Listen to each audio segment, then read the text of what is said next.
Hi, it's Eric here with another dive and adventure. This is a little sculpture that I've put in off Ulladulla Bommy, just 2 nautical miles out of Ulladulla. And you can see it sitting pretty there. But of course, before you do this, you've got to go and collect the clay. This is a clay body at Washerwoman's Beach, just off Bendalong Point there. And it's really nice stuff. It's almost pure kaolin. There's not much you need to do to it.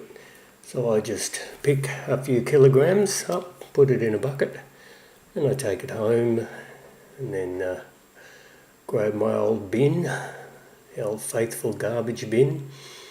And of course I break it up with a hammer just to make it a little bit smaller, but you don't need to be too spectacular about this.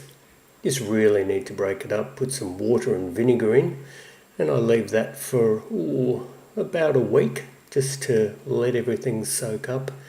And I give it a good mix, a good plunge, and then I lay it out on some old towels on the concrete floor. I've found this to be actually the best way of removing excess water from clay. And then it just takes a little bit of wedging up, fixing up there. You smack it about a bit, take some of the dry bits and push them in. Get yourself a reasonable square of it. Put it onto the rack and let that dry for probably another 4 or 5 days, depending on the weather, depending on the moisture in the air. Give it a little bit of a press to see how good it is in the middle. And then I'll just, when I'm happy with that, I'll just bag it up and leave it in another bin just to equilibrate, just to let the water and the clay even out a bit.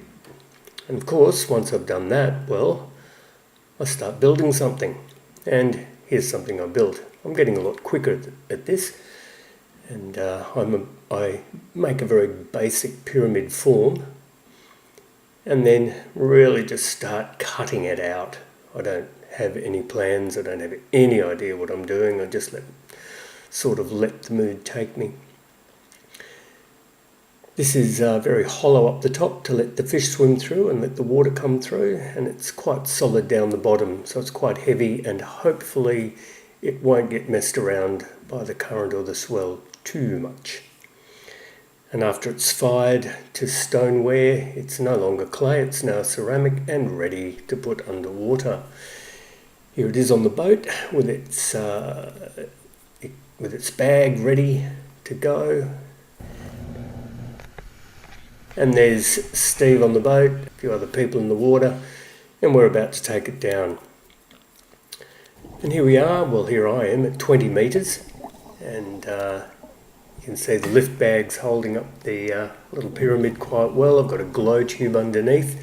I don't know why, but I just did. And there, I'm taking it now down into the cave, and which is about 22 metres, I think. And there's a fish coming in to inspect it. Who knows?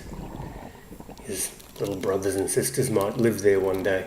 You can see there's a lot of swimabouts. The cave's very protected, so it should be fairly safe from the swell, but you just have to see. And there it is in its new habitat, its new home amongst the rocks. And of course, it's right near another sculpture that was put down, I think, about 20 years ago, which is a seal.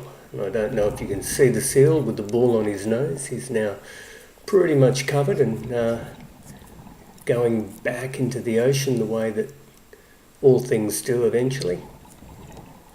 But now he's got a friend to be there with. So if you're around Ulladulla sometime and you're diving off Bommy, please have a look at the pyramid. I'd also like to thank Steve from Ulladulla Dive Adventures for helping me put the thing out there. And if you have any comments, please put it in the section below. Thank you. And we'll see you next time.